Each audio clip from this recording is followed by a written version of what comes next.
When the husband saw his wife after 5 years, he was shocked. A sentence that can shake the heart of any person. But the secret hidden in this story will not only make the eyes moist but will also shake the heart. This is the story of Harunov, who went away from home to earn money for 5 years. But when he returned, there were thousands of secrets in his wife's eyes and a shadow of innocence on her face, which he could never understand. Was the wife really guilty, or was it a lie that destroyed the life of a chaste woman? To know, watch the video completely, and before that subscribe to our channel. Let's start. It was evening time. The sounds of azan were echoing in the whole neighborhood. That old mosque whose walls were covered with the dust of time. Still, there was a spiritual peace left in it. A young man named Mohib, who lived in a small street near the same mosque, was sitting immersed in his thoughts today.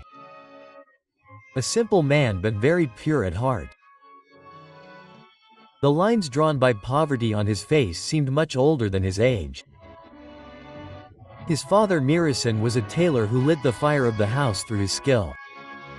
His mother had passed away many years ago. Mohib now had only one relation to whom his soul was attached. His younger sister Hamera. Hamera was 17 years old, but she could beat even the elders in wisdom. She was a punctual follower of every prayer and obeyed every word of her brother.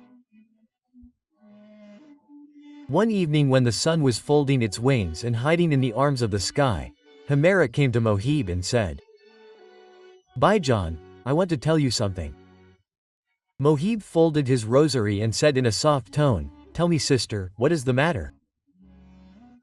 Abu's health is getting weaker day by day, and the entire burden of the house is now on her shoulders. Have you ever thought about marriage? Mohib bowed his head with a slight smile. I think about it, but what is my status? No one, no property. How can I dream of marriage in a house where food is cooked every day with a lot of thought? Hamera said softly, "There is a girl. A very decent woman who stays behind the curtains. Her name is Sufia. She is the niece of an old friend of Abu. She does not fit in with simple women." Her eyes remained downcast. "If you say so." Mohib became silent for a few moments. Then he looked into his sister's eyes and said, "If you are saying so, then I agree. But is there a condition? Nikah will be done with simplicity. Only in the mosque, no feast, no show." Hamera's eyes filled with tears. She could not believe that her brother had finally become a Rajri. The day was fixed in the mosque. Imam Sahab himself agreed to perform the nikah. No music, no instruments, just some dates, a jug of water and the name of Allah. The day the nikah happened, even the walls of the mosque were testifying that two pure hearts have become one today. When Imam Sahab said, "O Mohib bin Mirasan, do you accept Sufia bint Rashid in marriage?" "I accept." These words spread in the air like spiritual light thrice. And Sufia, sitting behind the curtain in a corner, was shedding tears. That day, one of her dreams had also come true. That of a noble and self-respecting husband. After marriage, Mohib and Sufia's house was no less than heaven. Both respected each other a lot. Sufia would wake up every morning before the azan of Fajr. She would clean the house and recite the Quran. Mohib would work hard at his father's shop, and while returning in the evening, he would bring roses for his wife. But this peace is also a test of Allah, and the time for every test comes. One day, while returning from the shop, Mohib met an old friend of his father who ran a factory in Yemen. He said, "Why don't you come to Yemen? The wages for laborers are good there.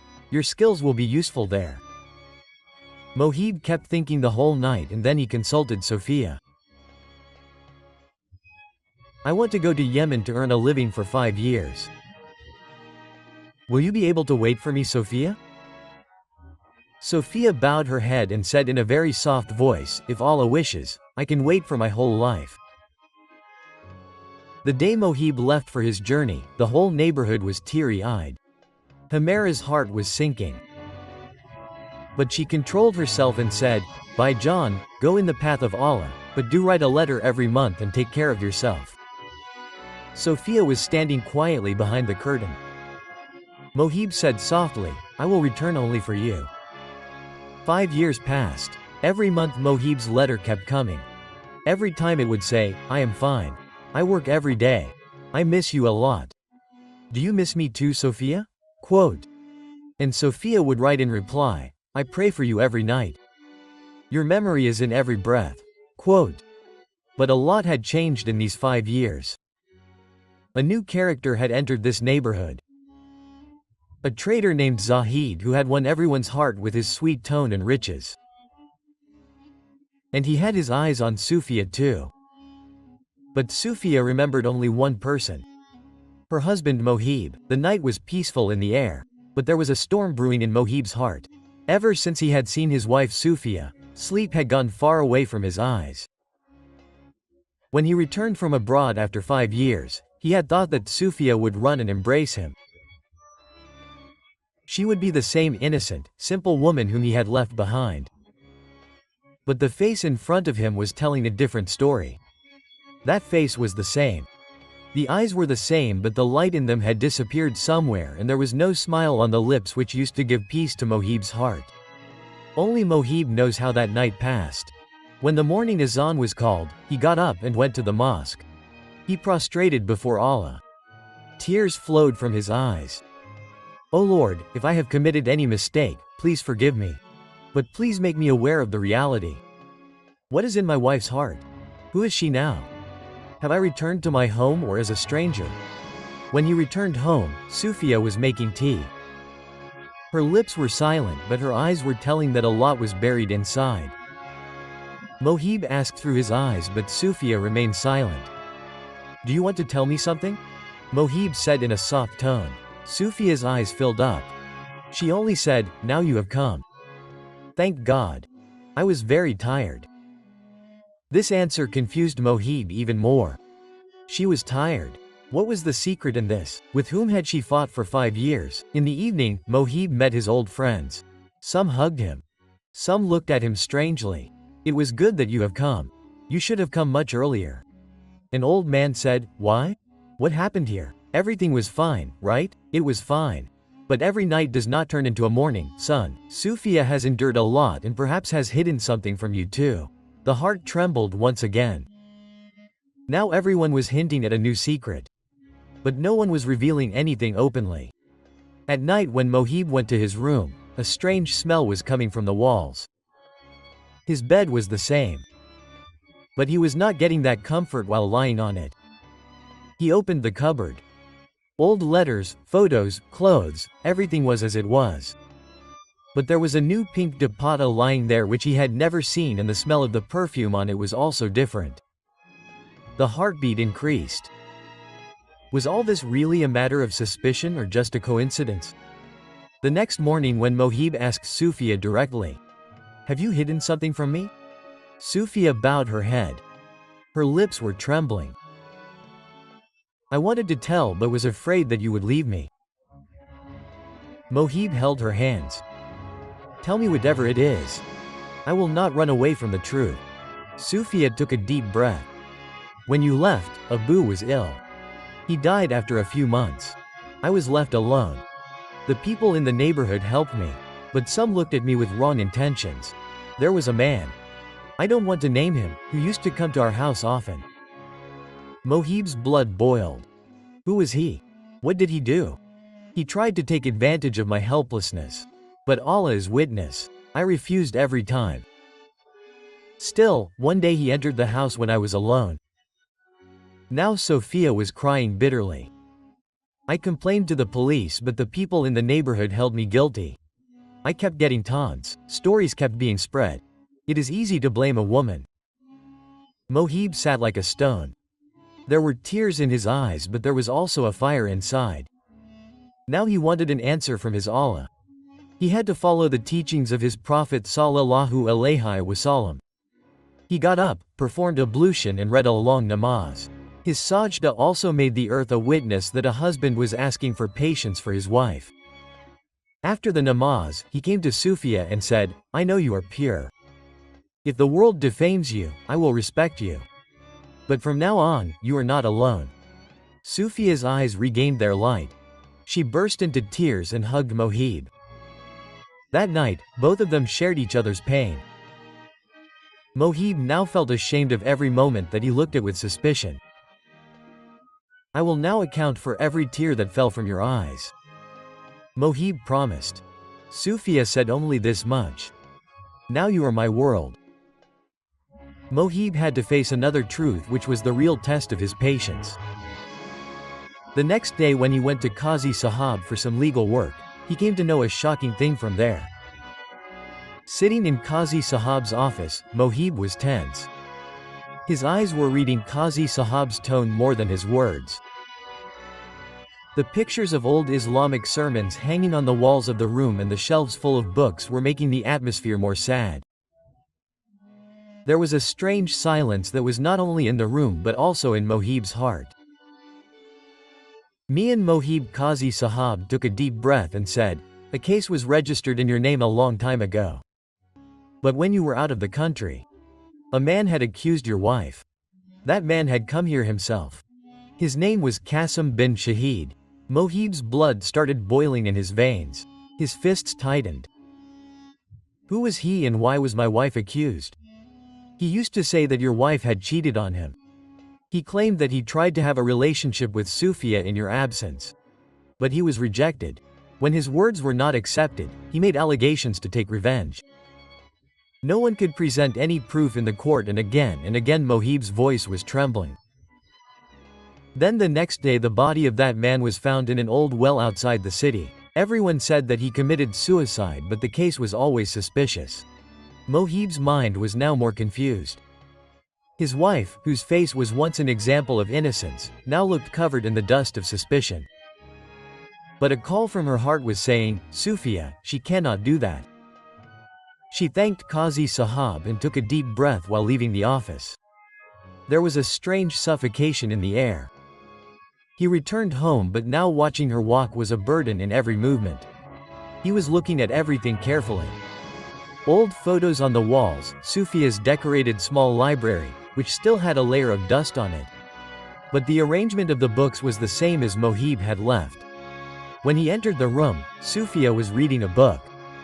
Ihya Ulumuddin by Imam Ghazali. This was her habit. Whenever she felt restless in her heart, she would take refuge in this book. She found solace in every verse of that book. Mohib sat in front of her. "I know everything." Qasim's words, the accusation and his death. Sufia closed the book and bowed her head. There was no fear in her eyes, no anxiety to give any explanation. Just a peace. As if she had handed over everything to Allah. After a few moments of silence, she said in a very soft voice, "I had rejected him again and again. When he started crossing the limits, one day I slapped him. But everything changed after that day." "Did you hit him?" Tears flowed from Sufia's eyes. "No, Allah is witness. I never raised my hand." He himself could not tolerate his humiliation.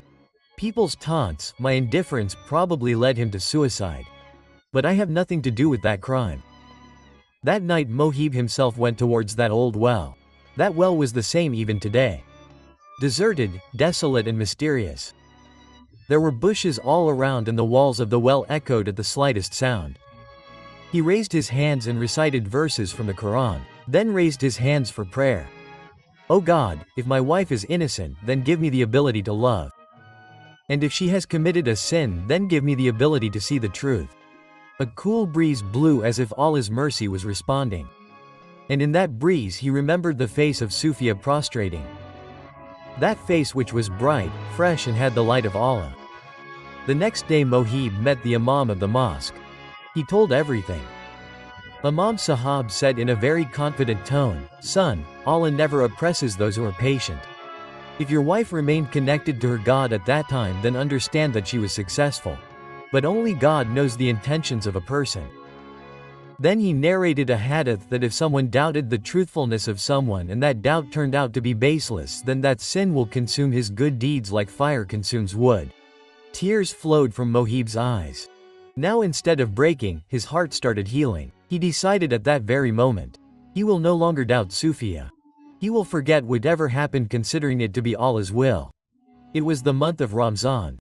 Both of them started praying together. Every night, during the Tahajjud namaz, both of them would prostrate and ask for forgiveness for their sins. Mohib felt that the thorns of hatred were coming out of his heart, and in their place, flowers of love were growing. At the time of iftar, Sufia made dahi vadas for Mohib, which were his favorite. Mohib saw Sufia smiling from her heart for the first time. That smile was 5 years old. The same innocence, the same comforting one. One night when the moon was in the sky and the winds were blowing happily, Mohib said to Sufia, "Whatever I heard, whatever I saw, I have forgotten them all, considering them to be God's will. You are not just my wife now, you have become the lesson of my patience." Sufia held his hand and said, "And you are that hope for me which I had asked for in every prostration." An old letter which was written in the name of Mohib. But it never reached his hands. Now it was about to come out, and inside it was a kingdom that could change the lives of both of them once again. One day when Mohib was looking at his old documents, in the corner of the cupboard, he found an old envelope.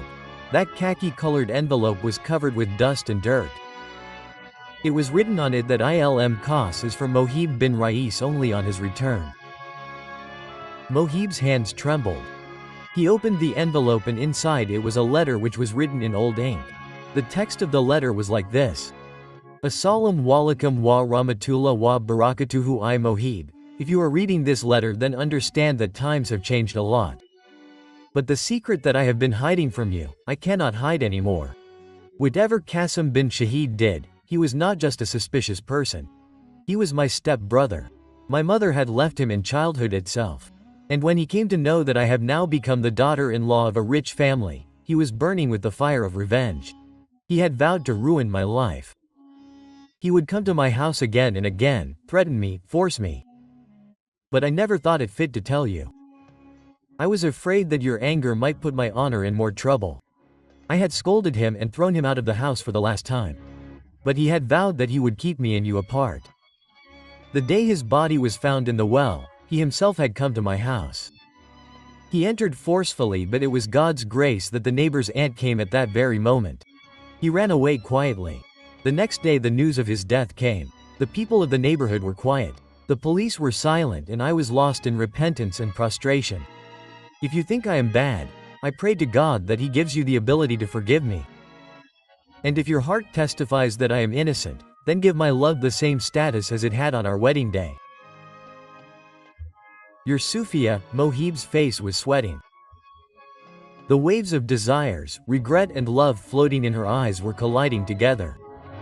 That letter had brought a storm in his heart. Now in front of his eyes, there was no picture of Sufia who was wrapped in sin. Rather, there was a helpless and compelled woman who kept fighting a battle every day. Alone, silently, he went straight to the mosque. Sitting in the house of Allah, he prostrated. Tears kept wetting the ground, and there was only one prayer on his tongue. O Lord, you know the condition of every heart better. If my wife was innocent, then make her happy in both this world and the hereafter. And if I have neglected any right, then forgive me. Quote. His heart was cleansed in this prostration. He got up and reached home without delay. Sufia was cooking food. There was a small wound on her hand. Perhaps she had been stabbed by a knife while cutting vegetables, but there was no complaint on her face. There was a sense of peace. Mohib went to her. He held her hand and applied a little medicine on the wound. I found that letter, he said softly. Sufia looked at him in shock. There was no fear in her eyes. But they were waiting for a decision. Mohib held her hand and said, You are innocent, Sufia. And now I ask for forgiveness for all my doubts. Sufia's eyes filled up. She did not cry, but her soul seemed to be thanking Allah. They prayed together that night. Then they recited the Quran. But their relief could not last long. 3 days later, there was a knock on the door. When Mohib opened the door, an old man was standing in front of him. In simple clothes, with wrinkles on his face but a sparkle in his eyes. Are you Mohib? Yes, who are you? I am Abdul Hafiz. Qasim's father. Mohib's heart sank. Abdul Hafiz took out a diary from his pocket. This is my son's. He had written this 2 days before his death. It contains his last confession, which is probably the proof of your wife's innocence. Mohib took the diary with trembling hands and started reading. I gave Sufia a lot of trouble. My mother left me in my childhood and I always hated her. When I came to know that my half-sister is now in a respectable family, my soul started burning. I tried to defame her. But when I failed in every way, I decided to end my life. Do not blame her for my death. She is pure, she is a truthful and God-fearing woman. Mohib's eyes filled up while reading the diary. He hugged Abdul Hafiz and said, "Aka son, I was guilty. But today you have given me the biggest relief of my life." Quote. Sufia saw this scene from a distance and her eyes started shedding tears. Now that fear, that burden, that shadow of silence had gone away from her heart forever. Mohib and Sufia together got a copy of that diary put up in the mosque so that everyone can read that it is important to know the truth before accusing. This story is of every house where suspicion, accusation and rumors swallow relationships. But those who are patient and have faith in Allah, Allah takes them out of humiliation and blesses them with the crown of respect. Like the video so that we get more courage. Share it with your friends and family so that more people can also learn a lesson from this incident. Subscribe to the channel and press the bell icon so that you do not miss our new stories. Tell us in the comment what lesson this incident taught you. And on what topic will the next story be, but it should be there. Do tell us in the comments. See you soon with another new instructive Islamic story. Allah Hafiz.